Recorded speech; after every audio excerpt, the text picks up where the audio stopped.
Assalamualaikum warahmatullahi wabarakatuh. Bismillahirrahmanirrahim. Alhamdulillahi rabbil alamin. Wassalatu wassalamu ala asyrafil anbiya'i wal mursalin Sayyidina Muhammadin wa ala alihi wa sahbihi ajma'in.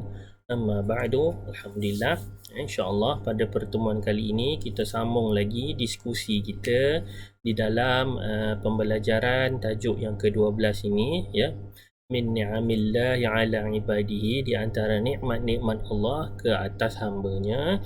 InsyaAllah pada pertemuan kali ini kita sambung pembelajaran kita pada muka surat 173, ya, di dalam buku teks muka surat 173. Okey, kita dah masuk kepada maharatul qiraah, ya, kemahiran membaca.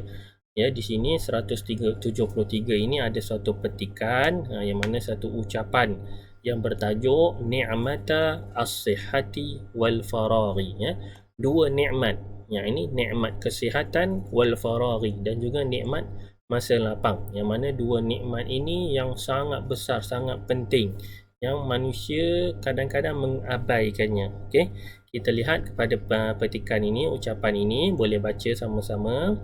Ayyuhat tullabu wat talibat, wahai pelajar-pelajar, at-tullab pelajar-pelajar lelaki, wat talibat pelajar-pelajar perempuan. Ini seorang guru lah ini berucap di dalam perhimpunan contoh sebagainya, kan. Qala Rasulullah sallallahu alaihi wasallam, ya, telah bersabda baginda Nabi sallallahu alaihi wasallam, ni'matani maghbunun fihima katsirun minan nasi, as-sihhatu wal faraghu, ya. Ni'matani, dua nikmat, maghbunun, yang sering dilupakan ataupun yang sering diabaikan, fihima, pada keduanya ini, katsirun minan nas, ramai daripada manusia. Apa dia dua nikmat yang sering dilupakan oleh dua manusia? Iaitu as-sihhatu, nikmat sihat, wal faraghu, dan juga nikmat masa lapang. Ini hadis Nabi yang sebut, kan. Hadzal hadithu yubayyinu lana ni'mata as-sihhati wa ni'mata waqtil faraghi fi hayatil muslimina. Hadzal hadithu, hadis ini yang dibacakan tadi, yubayyinu lana, menerangkan kepada kita, ni'mat as-sihhati, nikmat kesihatan, wa ni'mata waqtil faragh, dan juga nikmat waktu lapang, fi hayatil muslimin, di dalam kehidupan manusia. Yang mana kedua-dua nikmat ini tusahhiluna hatani an-ni'matani lil ibadati wad dirasati, tusahhiluna, yang memudahkan kita, hatani ni'matani, kedua-dua nikmat ini, lil ibadah, untuk kita beribadah, wad dirasah, dan juga belajar. Bayangkan, nikmat sihat ditarik, kita jadi sakit. Nikmat masa lapang ditarik, kita jadi tak ada cukup masa. Bagaimana kita nak beribadah? Bagaimana kita nak belajar dengan mudah? Dua nikmat ni lah yang memudahkan kita untuk buat ibadah dan belajar ini, kan. Walakinna katsiran minan nasi ghafiluna anhuma. Walakinna, akan tetapi, katsiran minan nas, ramai daripada manusia, ghafiluna anhuma, cuai, leka, mengabaikan, anhuma, daripada keduanya, sihat dengan masa lapang ini. Hatani an-ni'matani al-azimatani ta'tiyani wa tadhhabani. Masya-Allah, ayatnya. Hatani ni'matani, kedua-dua nikmat ini, al-azimatani, yang hebat, yang agung ini, yang besar ini, nikmat masa lapangan, kesihatan ni, dua nikmat yang besar. Ta'tiyani, dia datang, wa tadhhabani, dan juga pergi. Nikmat sihat ni, dia boleh datang, boleh pergi. Kalau dia datang, kita sihat. Kalau dia pergi, kita sakit. Wa tadhhab, masa lapang pun begitu juga. Ta'tiyani, dia datang, kita ada waktu lapang yang boleh digunakan, manfaatkan. Kalau dia pergi, kita akan jadi sibuk, kesempitan masa. Iza asabakum al-maradu fala tahzanu wala tay'asu bal taqbalunaha bis-sabri. Iza asabakum, jika kamu ditimpa, al-maradu, sakit. Nikmat sihat tu dah pergilah. So kamu ditimpa sakit, fala tahzanu, janganlah kamu bersedih, wala tayasu, dan janganlah kamu kecewa. Bal, adapun, bahkan, jangan sedih, jangan kecewa, bal taqbalunaha, kamu terimanya lah, bisabri, dengan sabar. Ini semua nikmat ujian daripada Allah kan. Kalau kamu ditimpa sakit, terimalah dengan penuh kesabaran. Jangan sedih, jangan tak berputus asa. Wa kadzalika al-awqatul farighah. Begitu juga dengan waktu lapang. Jika ada waktu lapang pada kita ini, faqduha bil a'malin nafi'ati wa la tudayyi'uha bil a'malil qabihati. Kalau kita ada waktu lapang ini, faqduha, isikan masa yang ada ini bil a'malin nafi'ah, dengan amalan, dengan perbuatan yang bermanfaat, wala tudayyi'uha, dan jangan membuangnya, jangan kita abaikan, buang masa lapang ini bil a'malil qabihah, dengan perbuatan yang buruk, perbuatan yang sia-sia kan. Masa ni dia takkan datang kembali. Masa yang dah lepas kita takkan dapat terima kembali. Masa yang dah lalu itu, dah yang lepas is gone, dah sudah pergi. Yang ada cuma the future, masa akan datang, yang kita tak pasti adakah kita dapat ataupun tidak. Yang ada apalah yang sekarang, waktu sekarang yang ada ni kita gunakan, manfaatkan yang ada. Okey. Khitaman, arju an tashkurullaha ala ni'mati sihhati bil ijtihadi fid dirasati. Khitaman, akhirnya, sebagai penutup ucapan ustazahnya tadi, arju, saya mengharapkan, an tashkurullah, kamu bersyukurlah kepada Allah, ala ni'mati sihhati, dengan nikmat sihat ini, bil ijtihad, dengan bersungguh-sungguh, fid dirasah, dalam pelajaran kan. Banyak masa lapang kita ada kat rumah, kalau kita tak gunakan waktu PDPR ini untuk belajar, rugi, sia-sia je. Sihat Allah bagi tapi kita tak belajar, rugi, sangat-sangat rugi. Wa yanbaghi lakum istikhdamu awqatil faraghi bil a'malin nafi'ati.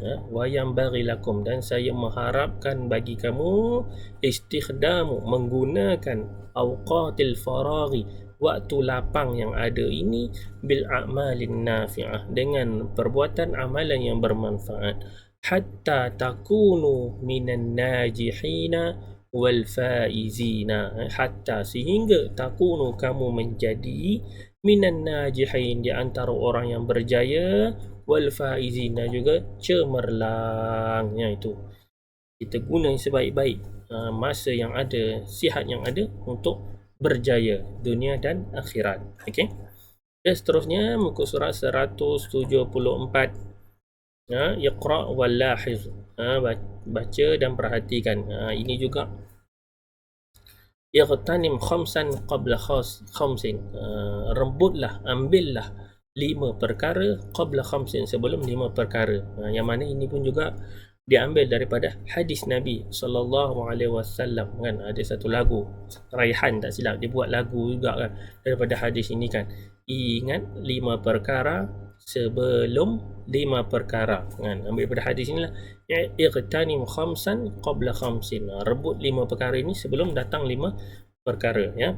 Min wasaya Rasuli sallallahu alaihi wasallam, di antara pesanan wasiat Rasul sallallahu alaihi wasallam, apa dia? Ightanim khamsan qabla khamsin, rebutlah 5 perkara ini sebelum datang 5 perkara. Apa dia 5 perkara ini? Yang pertama, syababaka qabla haramika. Syababaka, masa muda kamu, qabla, sebelum datangnya, haramika, masa tua kamu. Jadi rebut, gunakan masa muda yang ada tengah sihat lagi ni sebelum datang waktu tua. Waktu tua semua dah tak larat kan. Yang kedua, wasihhataka qabla saqamika, dan kesihatan kamu qabla, sebelum datangnya saqamika, masa sakit kamu. Masa sihat boleh buat macam-macam, dah sakit barulah duk fikir apalah waktu sihat dulu tak buat itu, tak buat ini. Jadi rebut awal-awal, jangan tunggu dah tua, jangan tunggu dah sakit. Okey, dan yang ketiga, wa ghinaka qabla faqrika, ya, masa kaya kamu, qabla sebelum datangnya, faqrika, masa miskin kamu, tengah kaya duk membazir, tak ingat dunia, membazir sana sini. Bila dah fakir, dah miskin, dah tak ada duit, baru duk ingat kepada Allah. Itu rugi, sia-sia. Yang keempat, wa faraghaka qabla syughulika. Faraghaka, dia dah sebut dah tadi, masa lapang sebelum syughulika, masa sempit, masa sibuk. Ada masa lapang guna untuk ibadah, guna untuk belajar. Jangan tunggu dah waktu sibuk baru duk ngapalah aku tak belajar dulu waktu kecil, ngapa abaikan kelas-kelas yang ada, rugi. Okay. Dan yang kelima, wa hayataka qabla mautika, dan hidup kamu sebelum mati. Ini yang terakhirlah, manfaatkan kehidupan kita yang Allah bagi ni sebelum datangnya mati. Jangan dah mati baru duk fikir macam orang kafir. Bila dah mati baru duk teringat, kalau lah Allah dapatlah hidup sesaat je dekat atas muka bumi, dapat hidup balik kat atas muka bumi ni nak beribadah, itu jadi sia-sia. Dah mati baru nak ingat ibadah pada Allah. Okey, itu dia pesanan baginda Nabi SAW. Rebut 5 perkara sebelum 5 perkara. Masa muda sebelum tua, sihat sebelum sakit, kaya sebelum miskin, lapang sebelum sempit, dan hidup sebelum mati. Okey, ini dia mudadat, perkataan berlawan. Tengok daripada sini lah, syabab lawannya haram, sihah lawan dia saqam, ghina lawan dia faqar, faragh lawan dia syughul, hayat lawan dia maut, daripada hadis ini tadi. Okey, seterusnya kita lihat pada 175. Ini soalan daripada yang itu tadi, boleh jawab siapa nak jawab. Kita ke 176, muka surat 176. Ada hiwar, perbualan di antara seorang Ustaz Fahmi dengan anak murid yang Arif. Okey, Ustaz Fahmi tanya kepada anak murid yang Arif, ya Arif, wahai Arif, limadha ghibta 'anil madrasati bil amsi? Limadha, kenapa, ghibta, kamu tidak hadir, 'anil madrasati, ke sekolah, bil amsi, semalam. Ustaz Fahmi tanya dekat anak murid Arif, kenapa ghibta, kenapa tak hadir semalam ke sekolah? Arif jawab, asifun ya Ustaz, saya minta maaf. Asif maksud apa? Asifun, saya minta maaf, I'm sorry ya Ustaz. Usibtu bizukami, usibtu, saya ditimpa, bizukami, saya ditimpa selsema. Zukam apa dia? Zukam selsema. Dia sakit lah Arif ini, sebab tu tak datang selsema. So Ustaz Fahmi tanyalah kat dia, kaifa tash'uru al-yawma? Kaifa, bagaimana, tash'uru, kamu rasa, al-yawm, hari ni, baik sikit ke sakit lagi? Bagaimana kamu rasa hari ni? Arif jawab, al-an tahassantu walhamdulillah. Arif kata, al-an, sekarang ni, hari ni, tahassantu, saya semakin baik, dah pulih sikit lah selsema tu, walhamdulillah, dan segala puji bagi Allah, disyukur pada Allah bagi dia nikmat sembuh ni. Okay. Ustaz Fahmi tanyalah, hal qabalta at-tabiba? Hal, adakah, qabalta, kamu jumpa, kamu pergi jumpa, at-tabiba, doktor, dah sakit semua, jumpa doktor tak? Arif jawab, na'am, ya, qabaltu at-tabiba, saya jumpa doktor.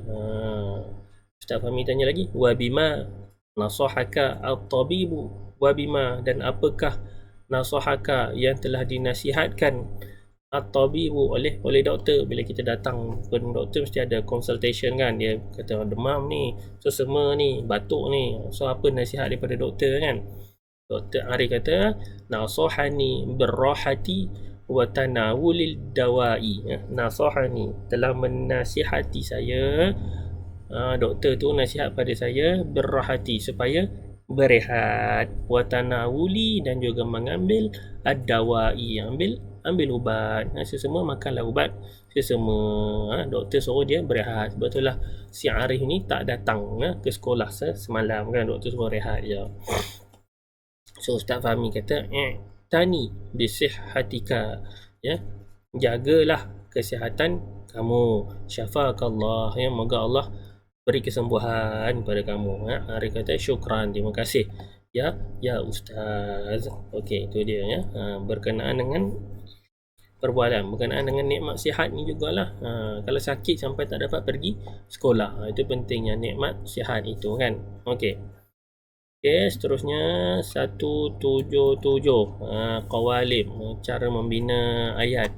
Ini pun kita dah sebut pada kelas yang lalu kan. Tarkib bentuk fi'il tambah isim tambah isim. Fi'il kata kerja, isim yang pertama ni si pelaku bagi kata kerja itu, dan isim yang kedua adalah kata nama objek apa yang dilakukan. Okey, tengok contoh sini. Khalaqallahu an-nasa. Khalaqa fi'il, Allah isim yang pertama, an-nasa isim yang kedua. Telah menciptakan. Siapa yang telah menciptakan? Isim pertama itu. Oleh Allah. Apa yang Allah ciptakan? An-nasa. Manusia. Okey. Yang kedua, manahallahu an-ni'mata. Manaha, telah memberi. Siapa yang telah memberi? Isim yang pertama itu Allah. Yang telah memberi oleh Allah. Apa yang Allah beri? An-ni'mata, nikmat. Okey. Yang ketiga, yahmilu al-ibilu al-asqala. Yahmilu, sedang membawa. Siapa yang sedang membawa? Al-ibilu. Apa dia ibil? Ni gambar ni tadi. Sedang membawa oleh unta. Unta, apa yang dia bawa? Al-asqala, barangan. Tengok atas dia. Kan selalu unta digunakan padang pasir untuk bawa barangan kan. Barang dagangan. Asqal. Yang keempat, yashkuru al-mu'minuna Allah. Yashkuru, bersyukur. Siapa yang bersyukur? Al-mu'minu, orang mukmin. Pada siapa dia bersyukur? Allah, kepada Allah. Yang kelima, yashrabu al-atishu al-ma'a. Yashrabu, minum. Siapa yang minum? Al-atishu, orang yang dahaga. Al-ma'a, apa yang dia minum? Al-ma', air. Okey, itu dia bentuk dia. Tengok ni, macam mana kita nak bezakan. Dalam bahasa Melayu kita tak ada kaedah mula dengan fi'il kan. Kita selalu bahasa Melayu mesti mula dengan subjek, kemudian predikat kan. Tapi dalam bahasa Arab dia ada mula dengan isim boleh, mula dengan fi'il pun boleh kan. Ni contoh daripada mula dengan isim, fi'il, isim kan. Osman isim, yarju fi'il, maghfirah isim. Osman yarju, mengharapkan, al-maghfirah, keampunan. Ini isim, fi'il, isim. Kita tukarkan bentuk yang kita nak, fi'il, isim. So tukar di situ. Yarju kita bawa ke depan, Osman bawa ke belakang. Jadi tu, yarju Osman al-maghfirah, mengharapkan oleh Osman al-maghfirah, akan pengampunan. Contoh yang kedua, al-walidatu, ibu, seorang ibu, taqbalu, menyediakan, al-makulat, makanan. Ini bentuk isim, fi'il, isim. Kita tukar fi'il, isim. Taqbalu al-walidatu al-makulat. Mudahnya kan, tukar di antara dua di hadapan ni. Ujung tu masih sama kan. Allahu yarhamu al-fuqara. Allah merahmati al-fuqara, orang-orang fakir. Ini isim, fi'il, isim. Tukar jadi fi'il, isim. Yarhamullah al-fuqara. Yang terakhir, Allahu yun'imu al-ibad. Allah yun'imu, memberi nikmat, al-ibad, kepada hamba. Tukar jadi yun'imullahu al-ibadah. Okey, telah memberi nikmat oleh Allah akan hambanya. Okey, tu dia bentuk dua bentuk ayat dalam bahasa Arab. Boleh mula dengan isim kemudian fi'il, ataupun boleh mula dengan fi'il kemudian isim. Dua-dua diterima. Okey. Okey, seterusnya nak habis ni berkaitan dengan al-a'da wal arqam, nombor dan bilangan. Kita baca sekali lalu saja ya. Kam samana saubika, berapakah saman, harga, saubika, baju kamu, buat topi baju kan. Saubi samanuhu mi'atun wa khamsuna rinjitan. Saubi, baju saya, samanuhu, harganya mi'atun wa khamsun, 150 ringgit. Ringgit. Tag harga kan. Baju saya harganya 150 ringgit. Baju mahal ni. Yang kedua, kam ayatan qur'aniyatan qara'ta fil yaumi. Berapakah ayat Quran qara'ta yang kamu telah baca fil yaumi pada hari ini? Qara'tu mi'atai ayatin qur'aniyatin fil yaumi takriban. Saya membaca mi'atai. Mi'atai bukan mi'atun, mi'atun 100, mi'atai 200 ayat Quran fil yaumi pada hari ini takriban, lebih kurang. Takriban maksudnya apa? Takriban ini maksudnya lebih kurang. Lebih kurang 200 ayat dia baca sehari. Banyak tu, dalam 5-6 kesurat tu kan. Ketiga, kam taliban yasma'u al-muhadarah. Kam, berapakah pelajar yasma'u yang mendengar muhadarah, syarahan. Gambar syarahan kan, ke masjid ke kat mana kan, mendengar syarahan ataupun kuliah. Jawapannya mi'atani wa khamsatun wa arba'una taliban yasma'una al-muhadarah. Ya, mi'atani 245 taliban, orang pelajar, yasma'una mendengar al-muhadarah, ceramah ataupun kuliah. Okay. Kam tiflan fil qa'ati, berapakah bilangan tiflan, kanak-kanak, fil qa'ah, di dalam dewan. Mi'atani wa sittatun wa tis'una tiflan fil qa'ati. Ya, 296 orang kanak-kanak di dewan. Okay. Kam suratan akhadtaha 'inda safari, berapa keping surah gambar akhadtaha yang kamu telah ambil, 'inda safari, ketika safar, ketika melancong, ketika berjalan bermusafir. Akhadtu mi'atan wa sab'ina suratan 'inda safari. Akhadtu, saya mengambil 170 gambar 'inda safari, ketika musafir. Tangkap gambar 170 keping. Okey, dan yang terakhir ini tak ada apa, bacalah kan. 123 tambah 14, 137 Baqarah, ayat bawah tu kan. 167 tambah 23, 190 Arnabun kan. 243 tambah 44 kambing, mi'atani wa sab'atun wa samanuna ghanaman kan. 267 tambah 32, 299 kan. Mi'atani wa tis'atun wa tis'una ibilan. Okey, habis. Itulah dia. Ini apa nama, hikam wa amsal kan. Okey, itulah dia berkenaan dengan tajuk yang ke-12 ini kita dah selesaikan. Moga-moga dapatlah sedikit manfaat daripada apa yang kita baca ini kan. Okey, cukup sekadar ini untuk pertemuan kita kali ini. InsyaAllah kita bertemu di masa yang akan datang. Okey, sekian, wabillahi taufiq wal hidayah. Assalamualaikum warahmatullahi wabarakatuh.